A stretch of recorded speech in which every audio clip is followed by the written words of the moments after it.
Hey, how's it going? My name is Gabby. Welcome back to my channel, and today we're going to be doing my April wrap-up, because in the month of April, I read 18 books. Well, I'm surprised that I read anything in the second half of April, to be honest, because Noah Kahan dropped his new album, The Great Divide, and to say that I'm obsessed would be an understatement. Oh my gosh, if you've listened to the album, you'll have to let me know your favorites, because I cannot stop listening to this album. I'm actually worried it's going to affect my audiobook game going into May. I think my personal top favorites on this album have to be Staying Still and American Cars, but I also love End of August, I love 23, I love Orbiter, A Few of Your Own. I could truly talk about this album all day, but that's not what we're here for. Before we do jump into all of that, I wanted to take a second to thank today's video sponsor, which is Book of the Month. Because Book of the Month is a book subscription service that I've been using for over a decade now. Isn't that crazy to think about? And as a fellow reader, I think it's essential that you know about Book of the Month, because Book of the Month has this vision to inspire and shape a more curious and thoughtful culture. Their mission is to bring the best new fiction forward, which is something that they accomplish every single month.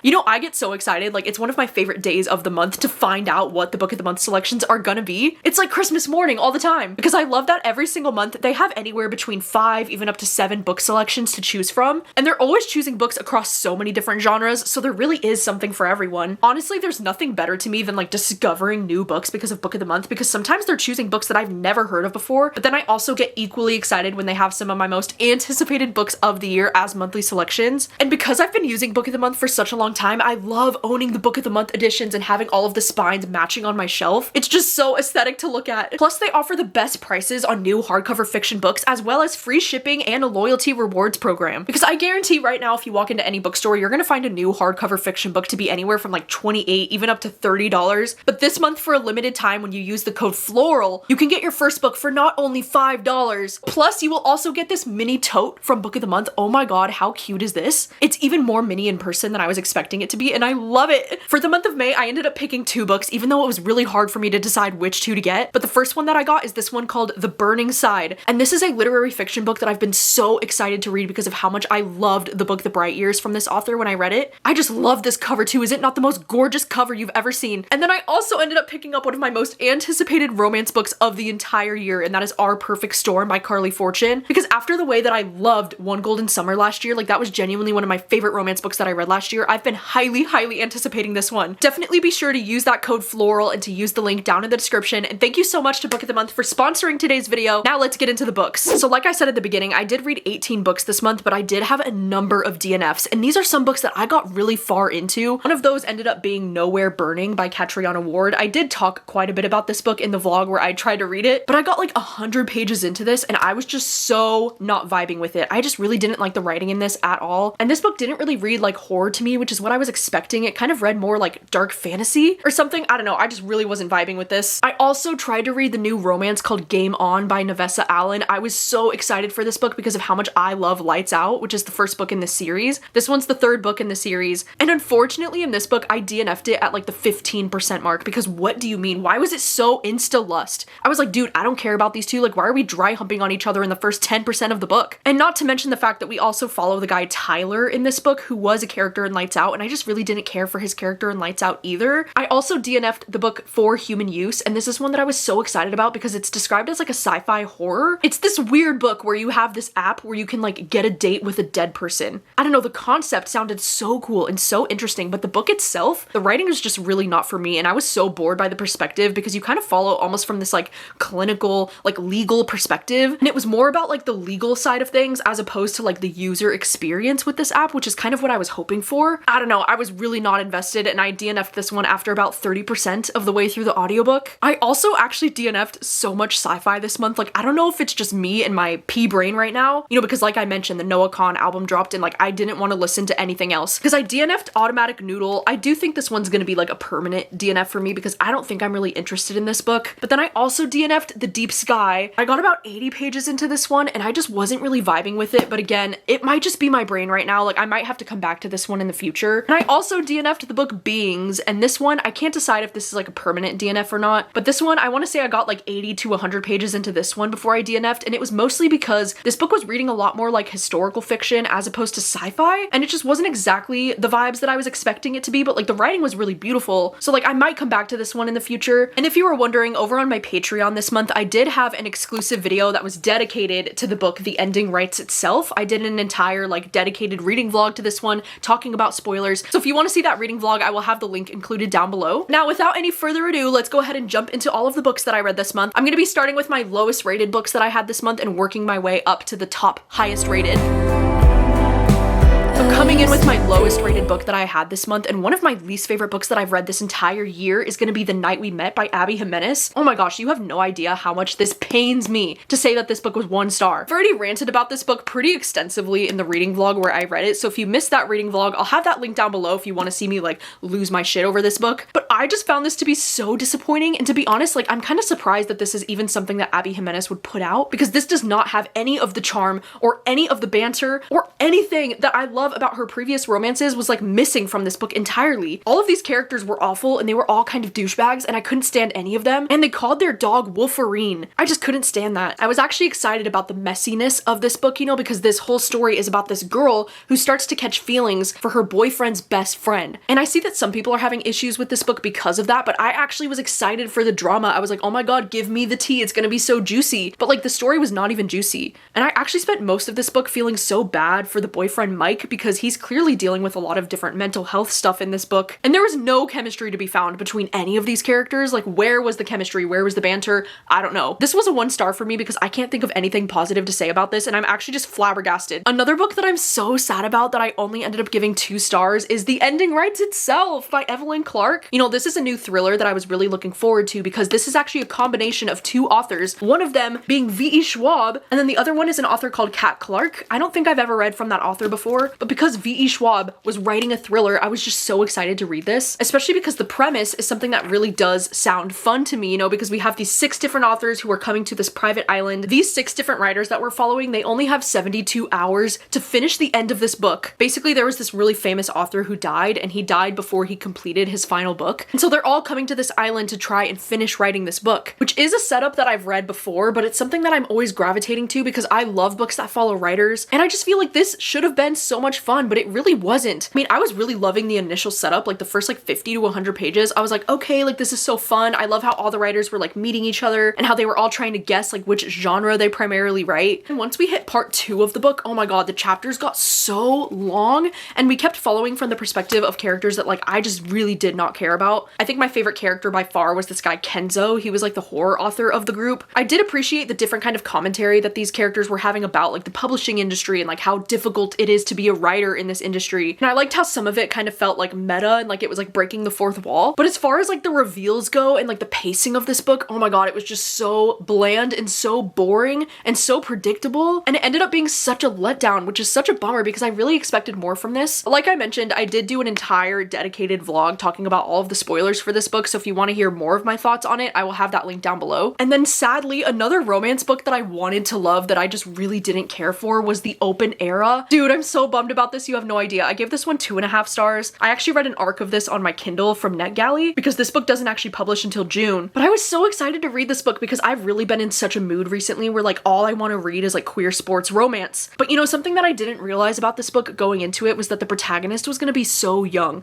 I think he's like 19 or 20 years old. And in my opinion, you can definitely tell in the writing that the protagonist is very young. He just comes across so like juvenile. I just really didn't think that these two had a lot of chemistry, like almost to the point where like this doesn't really read like a romance to me. It reads a little bit more like a literary fiction about this young guy who's like dealing with his mental health, because this main character, Austin, he's dealing with a lot of anxiety in this book, and so much of this book is him talking to his coach about his anxiety and talking to his therapist and like working through a lot of really hard things. And then the romance is just kind of like happening in the background. But in my opinion, the romance was just very like juvenile and kind of like bland and just basic. Like, I don't know, I really didn't connect with the romance in this at all the way that I expected to. But I might have the unpopular opinion with this one because it does seem like a lot of people are really liking this one already. So like, I don't know, it just wasn't for me. And then I had a number of different books that I gave 3 stars to this month, one of those being this book called The Sequel, and this one's actually a sequel to the book that's called The Plot. This one is a thriller that's been on my radar for a while. I actually just bought it in the month of April, and you know, The Plot was like one of my favorite thrillers. I gave that book 5 stars, and like the general synopsis of the plot is about how you're following this guy who's a professor, and the basic gist of the story is that he steals the plot from one of his students that his student is working on because the student dies, and then he's like, oh my god, they had such a great idea for a book, I'm just gonna take that. And so that book was about that professor professor guy like taking the plot of that book and publishing it like it was his own. And then in this book, the sequel, we're actually following this woman named Anna, and she's the wife of that professor. And this is about how she's going to be publishing her own book. There were so many aspects of this book that really reminded me of the plot. It really did feel like such a similar story, but I just didn't really connect with this one as much. And I think it's mostly because of this character, Anna. I just didn't feel as connected to her as I did with the other guy, Jacob, like the professor in the first book. There were some moments of this book that really had me laughing though, because it was so meta with like the way that it was talking about sequels and the way that like sequels are almost never better than the original thing. It just felt very self-aware in a way that I really liked, and I loved some of the creativity that went into making this. I just loved the way that every single chapter title was a sequel of a book, so I just thought that was really cool. I also ended up giving 3 stars to this sci-fi book called Detour, and this is one that I was so excited to read because the premise just sounded really cool to me. It's this story about these astronauts who are going out into space because they're going to Saturn's biggest moon, which is called Titan. And in this story, you're following a number of different perspectives. Like you're following, I want to say like maybe 5 or 6 different characters, but the only character that I really felt connected to is this guy named Ryan Crane. He's like one of the main ones that you're getting. And he was this guy that kind of like went viral because he like helped protect people during this really dangerous situation. And so then of course, you know, like he's one of the ones that gets selected to like go to space. But I just think the pacing of this book was kind of like all over the place because the first half was really slow. Like it took so long for these characters to actually get into space. But then once they were in space, I was like, oh wait, like what the fuck? Like this is so interesting. The story got so good. Between like the 50 to like 80% mark of the book, I was so invested because I was like, wait, what do you mean? Like once I actually realized what was going on when they were actually in space, I was like, no way, like this is so cool. But then I was really frustrated by the ending of this book because it kind of ends on a massive cliffhanger, and I was like, wait, what? And then I realized on Goodreads it's saying that this is the first book in a series, and I was like, wait, what? Like if I had known that, I don't know if I would have read this because I'm not a big series reader, and I don't like when the ending just kind of leaves you on this like unsatisfying, like you still have so many questions. I have so many mixed feelings. I gave it 3 stars. I think it's a really cool concept once you actually get to the story of like what's happening when they're in space. But like, do I plan to continue on with the series? Probably not. I also ended up reading The Unmaking of June Farrow by Adrienne Young, and this is one that I also felt pretty mid about. It's another one that I gave 3 stars, which I am kind of bummed though because I thought the beginning of this was really good. I don't know if it's because the beginning of this book, it almost kind of reads like a psychological thriller or something. You're following this young girl, June, who's living in this town called Jasper, which is like my favorite town name ever. And she's living in this small town, and right at the start of this book, her grandmother passes away, and June has been dealing with like these weird visions and like these weird hallucinations over the last year, and she's trying to understand like why this keeps happening to her, and she knows that her family has this curse. And I was just loving the initial setup of this. I was like, what the heck? I was so invested in like the first 100 to like 150 pages as you're learning about what's going on. And I would recommend, if you're at all interested in reading this, not to read too much into the Goodreads synopsis because I didn't know what this was going to be about. And by the time I finally understood, I was like, no way. I thought it was so interesting and so cool. But then the second half of this book, oh my gosh, it absolutely lost me. I feel like it got really confusing. I don't know if it was just me, but like I was struggling to like follow along with like some of the plot and like trying to understand the actual like logistics of like how this works. I was like, what do you mean? I was just getting really lost, and it really like took me out of the story. And then I think I wanted so much more out of the romance that was being explored in this. I know I have such mixed thoughts about this one because it had the potential to be a new favorite, and then it just kind of like went off the rails. Another romance that I read this month that I really enjoyed for the most part is One and Only. Is this book cover not giving the most spring vibes you've ever seen in your life? This story is one that I was really excited to read because this is a romance that kind of involves like a little bit of a magical realism aspect, because we're following this woman named Cassia, and her family is originally from South Korea and now they're living in Los Angeles, and they've had this family business that's like a matchmaking business, except the magical realism thing is that they can tell by like people's faces who their soulmate is gonna be. I don't know how to explain it or if I'm explaining it correctly, but with their family business, they have a 100% accuracy of being able to identify who your soulmate is. And so it's really fascinating because our main character, Cassia, she's gonna be turning 40 soon, and she knows that this guy, Daniel, is supposed to be her soulmate. And so for most of her life, she's been wondering like, when is she gonna meet this guy? And then at the start of this book, she starts to have this romance with this guy named Ellis that she meets, and he's only 28 years old. They do have a little bit of an age gap, but then she finds out that this guy Ellis, he actually works for this guy Daniel, who is her fated match. And so we do kind of get a little bit of like a messy love triangle between the three of them as she, you know, starts dating Ellis and then realizes that Daniel is her match. So I loved the setup of this. Like it really reminded me of like a Taylor Jenkins Reid kind of book, or like Rebecca Surley or something like that. I really loved the character Cassia. Like she's definitely the one that I connected to the most, because I feel like Daniel as a character and Ellis as a character, I feel like both of them could have been fleshed out even more. There was something about the writing in this book too that did feel a little bit young at times, and I think it's probably because this author has previously only written young young adult. There were some parts of the romance in this book that were so good that had me like kicking my feet. So like I did have a really good time with this one. I only ended up giving it 3.5 stars because I wanted a little bit more. And then I also gave 3.5 stars to this book called Blackwood's Blue Sky by Eowyn Ivey. This book does feel like it was one of those books that was like made just for me because it takes place in the Alaskan wilderness, which is something that I really do love to read about. The audiobook is narrated by Rebecca Lohman, who's one of my favorite audiobook narrators. And this is kind of a story about this mother and a daughter who are like trying to get by in the Alaskan wilderness, and they end up meeting this guy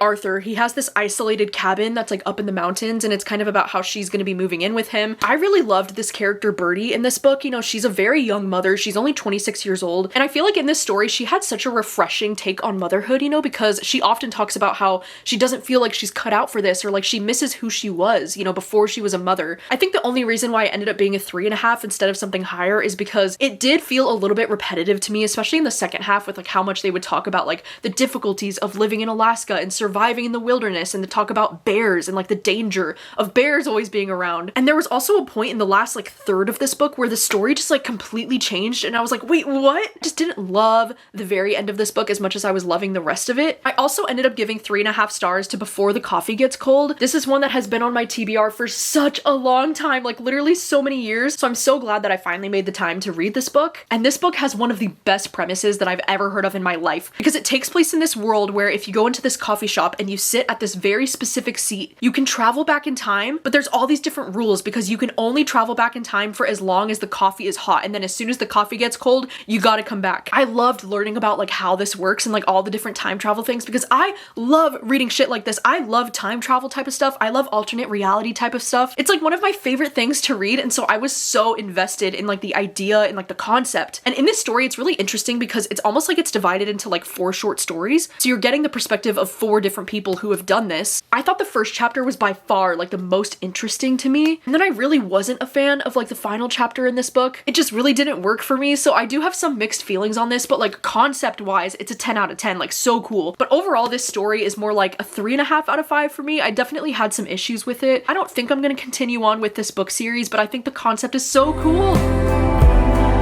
Alright, now jumping into my 4 stars, which I definitely had a lot of 4 stars this month. I had a really great reading month for the most part. One of the 4 stars that I had was actually this book that's a nonfiction. It's this memoir called Who I Always Was. I'm really glad that I finally read this, you know, because I've been trying to read more nonfiction this year, and it's just never something that I've been prioritizing. So I'm glad that I finally got to this one, because this one's actually a collection of essays, and this author like really opens up and like kind of tells us the story of her life in a way that was really interesting, because this woman shares her experience about, you know, like what it was like for her to be this Nigerian woman living in a very white community. And we learned a lot about her family and her childhood throughout this book, but I also loved learning about like her romantic experiences, and like the way that she talked about them was just so inspiring and like so moving. Another book that I gave 4 stars to that I'm kind of bummed because this felt like it was going to be such a 5-star read is Wellness by Nathan Hill. This book is absolutely massive, you know what I'm saying? It's almost 600 pages. Absolutely loved so many pages of this. After the first 200 pages, I was so convinced that this was going to be like a 5-star new favorite of mine, but I really feel like it's unfortunate that the back half of this book really started to drag for me, like really drag. But in this story, this is just one of those like literary fiction books where we follow this couple named Jack and Elizabeth. They meet in Chicago in the 90s, and you do get a little bit of that at the start of this book. Like you get to see like how they met each other,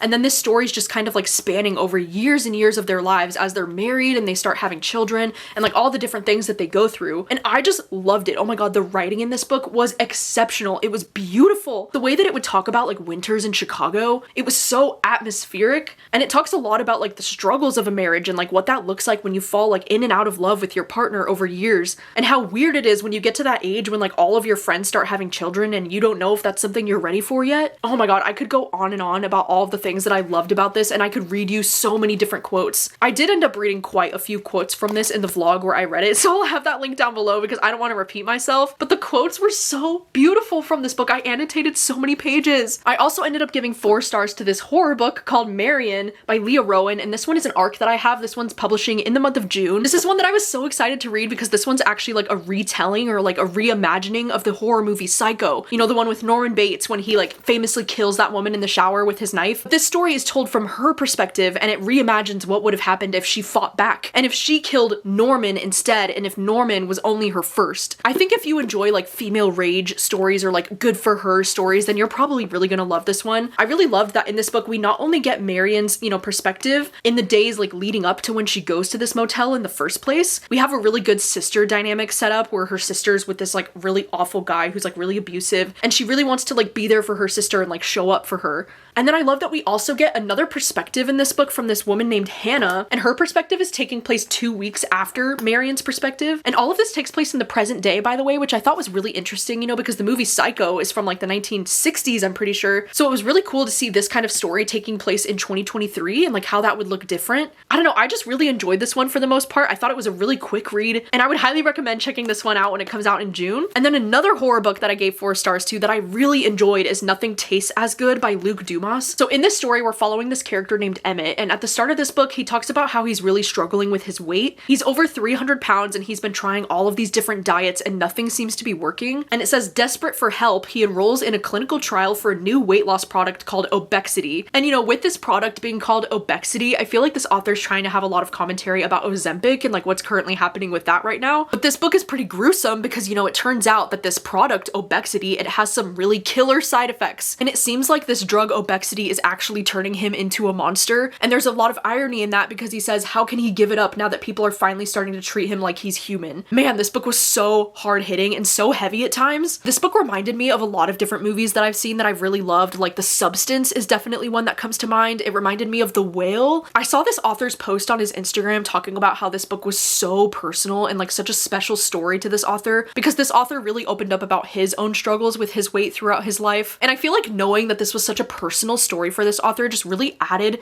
to this book for me. Like you can definitely tell. There was one scene in this book, oh my god, it was the most disgusting, like, oh! I wouldn't recommend eating while you're reading this book because wow, there are some scenes that are so disturbing. But the horror in this book was really well done, and honestly, like by the ending of this book, my jaw was like on the floor. I was like, no way, that's where they end this. Like that's crazy. I also appreciate that this book has commentary on so many important things, not just the obvious things like how toxic diet culture is, but also about a lot of other things like how harmful social media can be. There's just so much to love about this book, and I would highly recommend checking it out. And then another horror book that I really enjoyed, I'm telling you, the horror was really good this month. I read the book Come Knocking, and I loved this one so much, and I think if you enjoyed the book Fantastic Land, this is by the same author, and I feel like it has a very similar vibe to Fantastic Land, because in this story, there's this event that's called Come Knocking, and it's basically this like interactive horror experience. It takes place in this building, and when you get there, you have to put this mask on your face so that you're anonymous, and it's kind of like this weird interactive show where there's a lot of like dancing, there's a lot of storytelling, but this story is about how there was one night of this experience where it was a huge massacre and over like 50 people died, and it became one of the most like horrifying nights in American history. And this book was so horrifying. Oh my god, like the idea of this happening is truly so scary to me. I think part of the reason why the horror is so effective in this book is because stuff like this happens, and like sometimes people don't need an excuse to be violent, and I think that that's really scary. But like the idea of going to an event like this where you don't know what's real, you don't know if something's really happening or if it's just like part of the show. I think that's so scary, and like there were so many scenes in this book that I will never forget how anxious I felt while I was reading them. The story is entirely told through interviews of people who were there the night that this massacre happened, which is very much like Fantastic Land, so I think if that kind of style of storytelling works for you, I do think you would like this one too. And then another 4-star romance that I had this month was After Hours at Dooryard Books by Cat Sebastian, because last month I read Starshipped for the first time, and because this is my favorite romance book that I've read this year, I've just been dying to read more books from Cat Sebastian. I ended up listening to this one on audio this month, and this one's actually a historical romance. I think it's taking place in the 60s, and in this story we're following these two characters named Patrick and Nathan, and the guy Patrick is working at a bookstore, and this guy Nathan, he's like trying to get away from his past, and so he ends up stumbling across this bookstore and meeting this guy Patrick. And I really enjoyed this one a lot. There's something about the way that Cat Sebastian writes her romance books. They're just so like cozy and so sweet, and I immediately feel so connected to the characters. And this one was no different, but I do think this one's my least favorite out of the 3 Cat Sebastian books that I've read so far. Gosh, I could truly praise Cat Sebastian forever for the way that she writes the chemistry between her characters. Like nobody is doing it like her.